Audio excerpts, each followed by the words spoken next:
Hi friends, welcome to my channel. ఈరోజు వీడియోలో మనం సాక్షాత్తు శ్రీ మహాలక్ష్మీదేవిచే చెప్పబడిన మార్గశిర మాస లక్ష్మీవార వ్రత పూజా విధానం గురించి ఈ వీడియోలో మనం తెలుసుకుందామండి.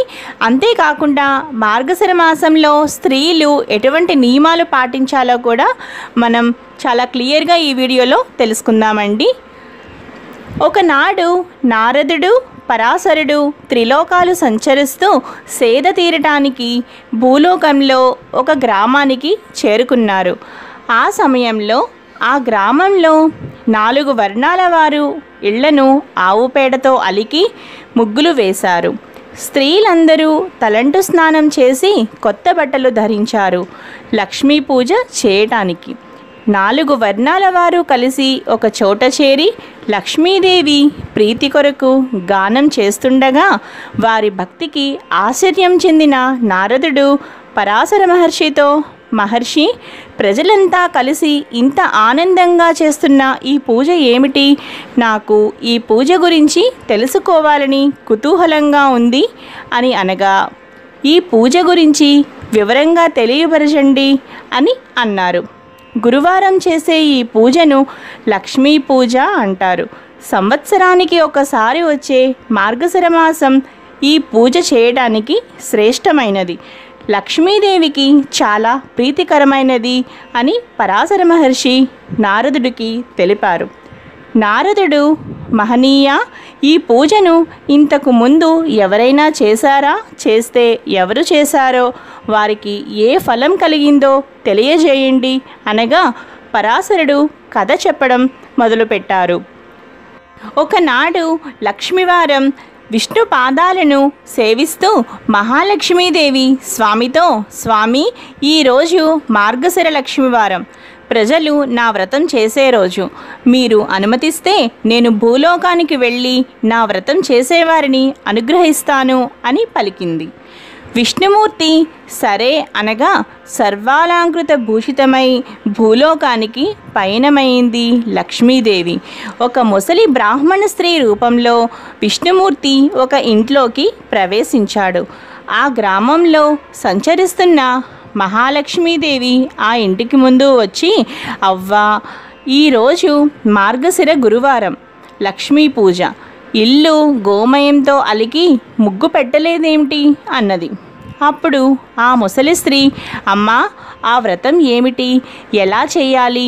నువ్వు చెబితే నేను కూడా చేస్తాను అని అడుగగా మహాలక్ష్మి మందహాసంతో ఈ విధంగా పలికింది. మార్గశిర గురువారం ఉదయమే నిద్రలేచి ఇల్లు గోమయంతో అలికి ముగ్గులు పెట్టి లక్ష్మీదేవి పాదముద్రలను ముగ్గుతో వేయాలి. కొత్త కొలత పాత్రను తెచ్చి కడిగి ఎండబెట్టాలి. దానితో వివిధ రకాలైన ముగ్గులతో, బొమ్మలతో అందంగా తయారు చేయాలి. శుచిగా స్నానం చేసి ఒక పీటను తీసుకుని దానిని కడిగి దాని మీద కొత్త ధాన్యం పోయాలి. దాని మీద కొలత పాత్రను ఉంచి పసుపు నీటితో కడిగిన వక్కను ఉంచాలి. తెల్ల ధాన్యాన్ని ఈ మాసంలో కొలవాలి. మనసులో కోరికను చెప్పుకుని కొద్దిగా తెల్ల ధాన్యాన్ని కొలత పాత్ర మీద పోయాలి. ఎరుపు రంగు వస్త్రాన్ని దాని మీద ఉంచి ఎర్రని పూలతో పూజించి శ్రీ మహాలక్ష్మిని తలుచుకుని దీపారాధన చేయాలి. మొదట పాలు నైవేద్యంగా పెట్టాలి. తరువాత నూనె వాడకుండా నేతితో చేసిన పిండి వంటలను మాత్రమే నైవేద్యంగా పెట్టాలి.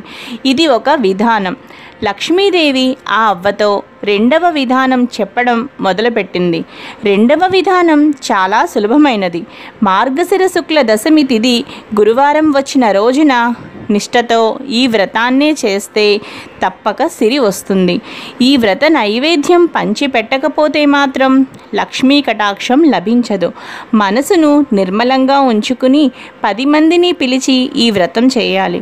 పసుపు కుంకుమలు పంచిపెడితే ఆ ఇంట లక్ష్మి తాండవిస్తుంది.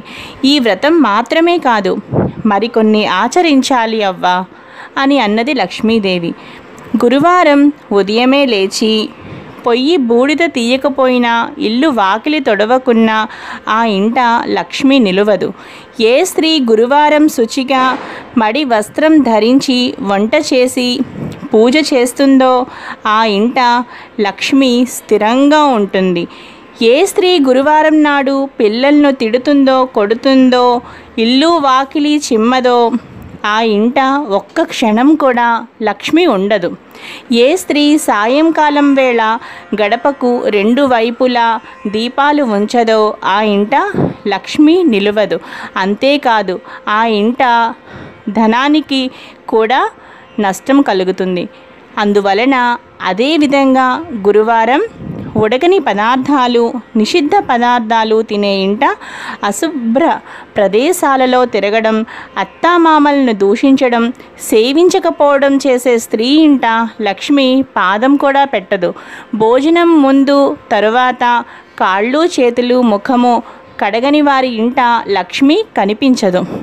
ఇతరులతో మాట్లాడుతూ ప్రతి మాటకు ఏ స్త్రీ అకారణంగా అసందర్భంగా గట్టిగా నవ్వుతుందో అక్కడ లక్ష్మి ఉండదు. ఏ స్త్రీ అందరి చేత అభిమానింపబడుతుందో, గౌరవించబడుతుందో అక్కడ లక్ష్మీదేవి ఉంటుంది. ఏ స్త్రీ గురువారం దాన ధర్మాలు పూజలు చేయదో, భర్తతో గొడవ పడుతుందో ఆ స్త్రీ పాపాత్మురాలిగా జీవిస్తుంది. గురువారం అమావాస్య, సంక్రాంతి, ప్రతీ నెల సంక్రమణం జరుగుతుంది. ఈ తిథులలో నిషిద్ధ పదార్థాలను తినే స్త్రీ నరకానికి వెళుతుంది. జ్ఞానంతో స్త్రీ పైన చెప్పబడ్డ 3 తిథులలో నిషిద్ధ పదార్థములను తినకుండా నక్తం చేయాలి. అంటే ఒంటిపూట మాత్రమే తింటూ లక్ష్మీదేవిని పూజిస్తుందో ఆ స్త్రీ ఇల్లు ధనధాన్య పుత్ర పౌత్రాదులతో వర్ధిల్లుతుంది. ప్రతి స్త్రీ తాను నిత్యం ఆచరించే పనులు ఆధారంగా చేసుకునే లక్ష్మీ అనుగ్రహం ఉంటుంది. ప్రతిరోజు ఉదయమే నిద్ర లేచి ముఖం కడుక్కోవాలి. అలా చేయని స్త్రీ ముఖం చూస్తేనే మహాపాతకాలు కలుగుతాయి.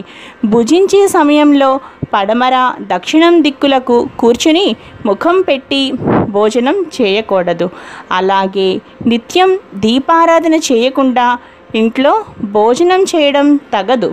చీకటి పడిన తరువాత తలకు నూనె రాయకూడదు. కట్టి విప్పిన బట్టలు, మురికిగా ఉన్న బట్టలను ఎక్కడ పడితే అక్కడ పడవేయడం పెద్ద దరిద్రం.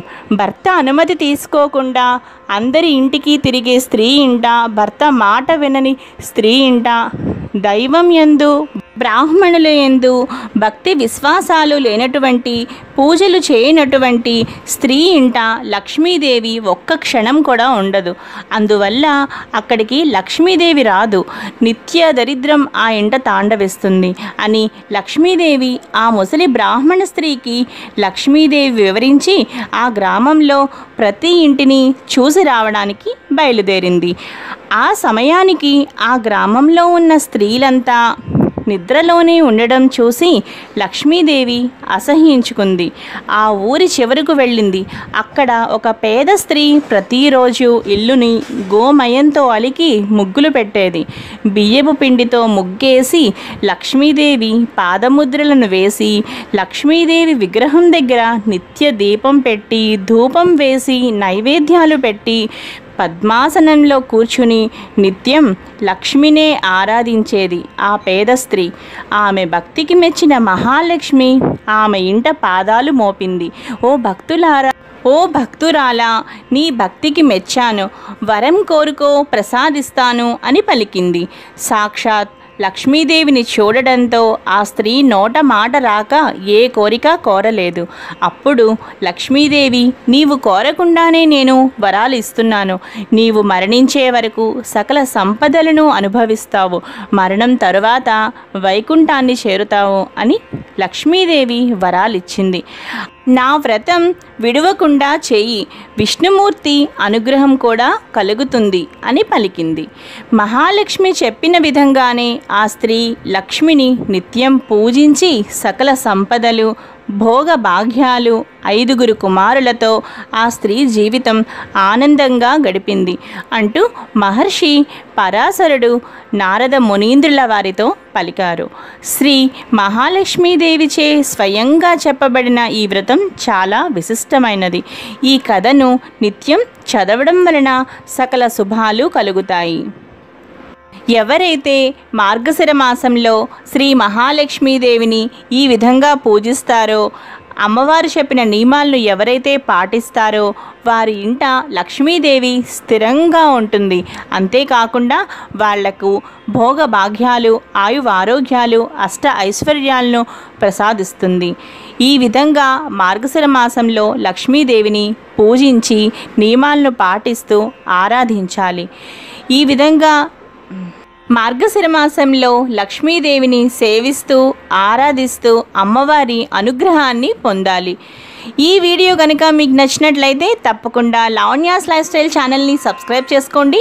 అలాగే పక్కనే ఉన్న బెల్ సింబల్ని కూడా యాక్టివేట్ చేసుకోండి మరిన్ని వీడియో నోటిఫికేషన్స్ కోసం. అంతేకాకుండా ఈ వీడియో కింద ఉన్న డిస్క్రిప్షన్ బాక్స్ను కూడా చెక్ చేయండి. అలాగే చూస్తూనే ఉండండి లావణ్యాస్ లైఫ్ స్టైల్.